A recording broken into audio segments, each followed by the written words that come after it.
Hello, welcome to the Legendary Brown Note. Today we're going to take a look at Star Trek Beyond. And as always, spoilers ahead. Let's jump right in.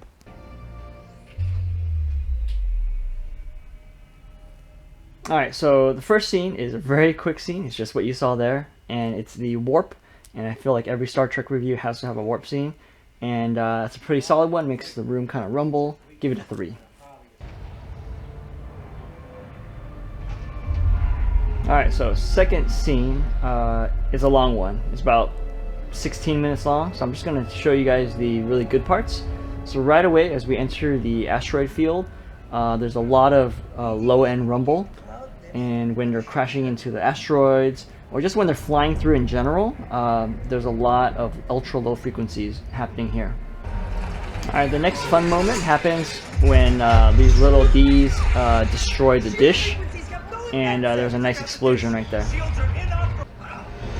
Okay, another big moment is when Crawl enters the Enterprise, and as soon as he pierces through the hole, it is massive, massive movement on my boss platform. That's a really fun moment. This next part of this scene has a lot of overhead ship metal groaning noises, and this is right before the finale of the scene. The brown note moment comes right around this part right here, and I almost had to reach for the remote to turn it down. Each of these hits feels very satisfying, but it's not until we get to the final hit right there and right here, just whole like 3, 4, 5 seconds. It is just like the couch is massively moving. And there's a lot of SPL going on in that room, and that's a very, very cool scene. Now immediately following that, we have Scotty coming down on his little pod, and there's a nice Atmos effect right here. The whooshing of that door is all around you, and you get a nice spacious sound effect. Alright, so this scene gets a 5. Absolutely. That crash, that final crash at the end was super amazing. But the whole 16 minutes is demo worthy for sure. Scene 3, we have them visiting the saucer section, and right away, as soon as they fire, there's this huge rumble right here. It's like a under 20 hertz ULF moment that doesn't quite match what's happening on screen, but it's there. It is like rumbling everywhere, and it's very, very intense. Alright, so the next part of the scene is when he shoots the compressor, and there's a nice little explosion right there, starting the thrusters. And the thrusters have a nice weight behind them in the scene. Ooh, each time you see the thrusters come on, like this, it just fills a whole room with some very pleasing bass. Toward the end of this scene right here, there's a nice Atmos moment. You can hear the whole saucer kind of going through the room above you, a lot of groaning, a lot of creaking as it's flipping over. Tons of metal groaning up atop. Super awesome. And of course, a nice satisfying boom at the end. So this scene gets a 5. Okay, scene 4, we have the Franklin lifting off. Okay, as soon as we are starting to move with the quarter impulse, there's a big old whoosh right there as the engines kind of light up the force. The Franklin's going to clip some rocks as it's trying to reach terminal velocity. And each time it hits those rocks, like right there, there's a nice little oomph there. But even after they jumpstart the Franklin, oh, that's a nice note right there. Of course, you gotta have that scene in every Star Trek. Oh yeah, every one of those hits feels very, very good. Alright, so that scene I give a 4. I think the action and the sound blend very, very well together. The last scene, I chose this one specifically because it's a nice throwback to the original Star Trek, and it's with the Beastie Boys' Sabatoge. Let's make some noise.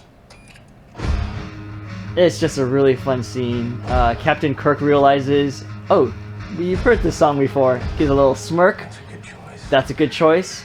and it just gets you really pumped as they destroy all these little bees. The bass in this song is very nice and full sounding, but the overall levels aren't super high.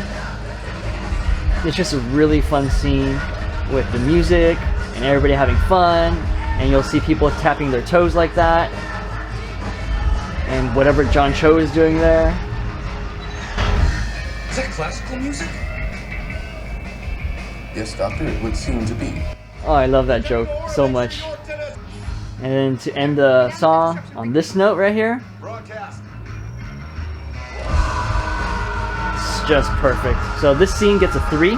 So after averaging out all the scores, we get a 4.0, and it's right here on the legendary board. This is another one of those movies that fell off a cliff. There's some kind of filtering applied to this, and I'm not sure if it was intentional or not, but there's definitely BassEQ worthy. Again, my Boss platform didn't really get much use when I turned BassEQ off. I'm going to show you guys a clip of the Enterprise crashing, and the difference between the two scenes is just huge. Each of these hits feels very satisfying, but it's not until we get to the final hit right there. And right here, just whole like 3, 4, 5 seconds, it is just like the couch is massively moving. I really love Michael Giacchino and his ability to make great music. He's done a lot of different scores for different movies. Some of my favorites were Up and the Star Trek series. And back in 2009, when that one first came out, I fell in love with that score instantly. And that score continues with this one, and it just brings a whole new level of enjoyment to the film because of his score. This particular song from Michael Giacchino is just so epic. It starts off really slow, but then it gets really intense, has a lot of swells, and it has some elements of the original Trek theme to it. And I just really enjoy it. And you hear the theme throughout this movie, and it just really makes me want to fire up the original, the reboot, 2009 reboot. Right here, those strings coming in.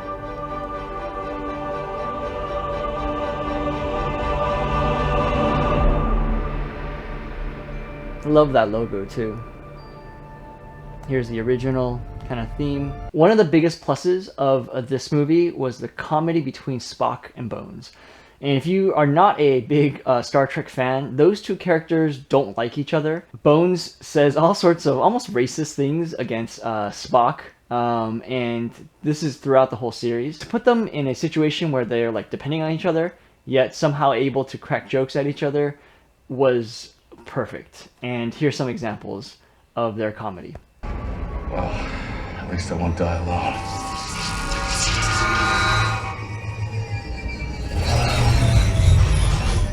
Well, that's just typical. Lieutenant Uhura wears a Vokaya amulet, which I presented to her as a token of my affection and respect. You gave your girlfriend radioactive jewelry. The emission is harmless, Doctor, but its unique signature makes it very easy to identify. You gave your girlfriend a tracking device. That was not my intention.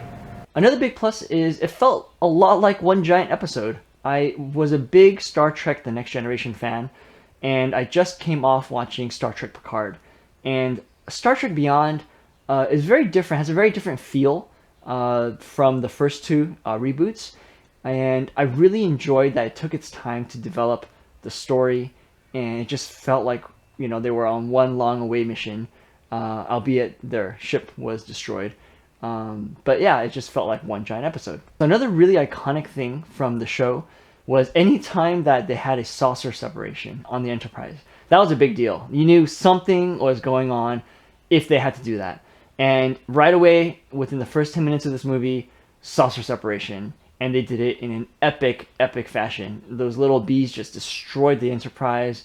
It was kind of jaw-dropping how the special effects managed to destroy the Enterprise in a way that kind of did it piecemeal. It was crazy how they were able to like get rid of the dish, and then get rid of the nacelles, and then chop off the saucer section from the rest of the plane, and then they finally were able to do a legit saucer separation. And I just love that it called back to the TV show when they would do that. They definitely did a lot of callbacks to the 2009 reboot. First, Kirk continues to get beat up in this movie, just like he got beat up in the first one. And it's kind of funny because you think of Captain Kirk as this, super cool captain that can fight. And in the 2009 reboot, he gets beat up by these, guys in a bar, and he's got like tissues up his nose. And then in this one, he gets beat up by Crawl and doesn't even get a punch in.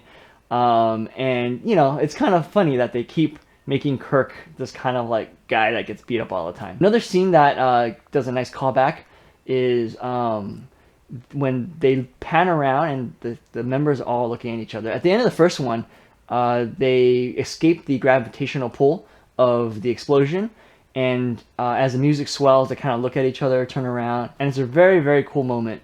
And then here, when the Franklin lifts off, they do the same thing. So some of the things that took me out of the movie was some of the CGI. For instance, Scotty, when he comes down into the planet and he has to jump out of his pod, and then he jumps out and he grabs a hold of the rock with one hand, and you can clearly see on his hand he's not putting any sort of like pressure on the rock. He's just kind of like holding it. There's no way that he can support his own weight like that, especially not Scotty. And then he gets his other hand on there, and we assume that he pulls himself up. And it was just not well done. And that's one of those callbacks from the first reboot, where young Kirk goes flying off his car and holds onto the cliff. And that scene actually worked a little bit better than this one. And it just didn't quite work for me. And then the other part was when Kirk was beamed into the base with his motorcycle. That first beginning part was just really bad. The CGI wasn't great. Well, the other thing that I had a big issue with is Crawl, the bad guy, who was played by Idris Elba. I just never felt like they developed his character a whole lot, and it didn't really make sense that he wanted to destroy the whole Federation based on his past. There wasn't enough that happened in his past that made me believe that he truly wanted to end the entire Federation. And I think weak villains have always been a problem with Star Trek films, including the 2009 reboot with Eric Bana, if you guys remember that one. They're just really weak, and it just doesn't really add a whole lot to the film. So there you have it. That was my review of Star Trek Beyond. Did you guys like the parts that I picked? Did you guys not?